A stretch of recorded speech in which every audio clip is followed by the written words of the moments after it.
Good morning. My name is Jeffrey Zermino Aviles. Today I would like to do an informative speech about Edson Arantes do Nascimento, better known as Pele or King Pele to those who highly admire him.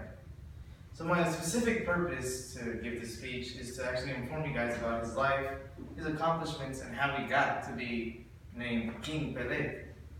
So first of all, before we get any closer into the speech, I would like to say why I'm qualified to give you the speech. First of all, I have some prior knowledge of this topic before, and I did some extra research to better develop this speech.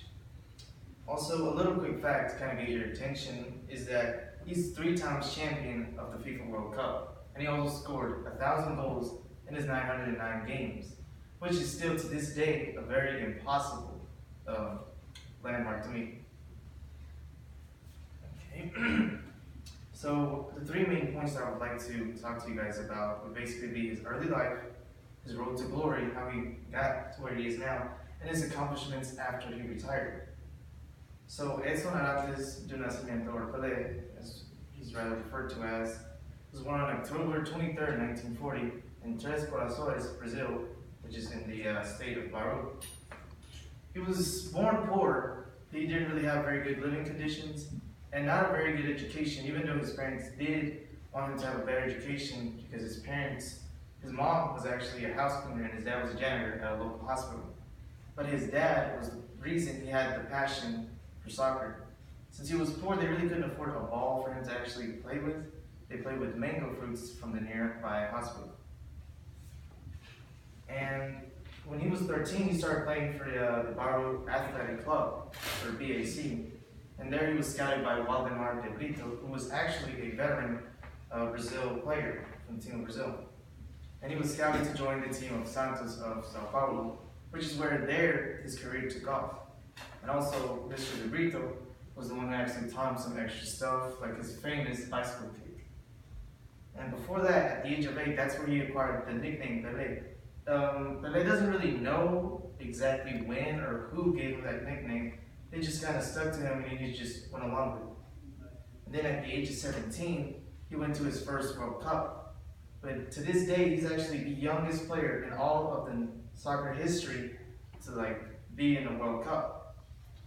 And he scored 3 of the 5 goals in the Brazil versus Sweden final.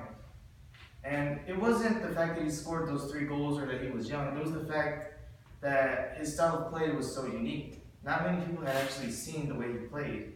And so that's what actually got the attention of the people and made people admire him even more. And so he continued to play and play and play until he retired at the age of 21.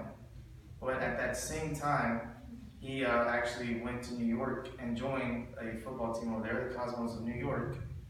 And because of his way of playing and how interesting it was, that some people would actually think that the ball never touched the ground when he played, that would get people interested into watching soccer just because he played.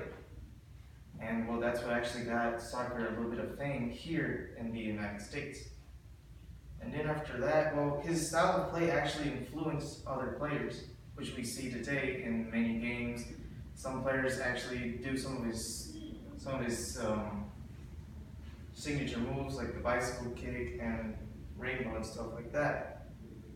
And also, soccer is known as the beautiful game, but it was because of his style of play that actually gave the sport that nickname, because of how beautifully and gracefully he actually handled the ball.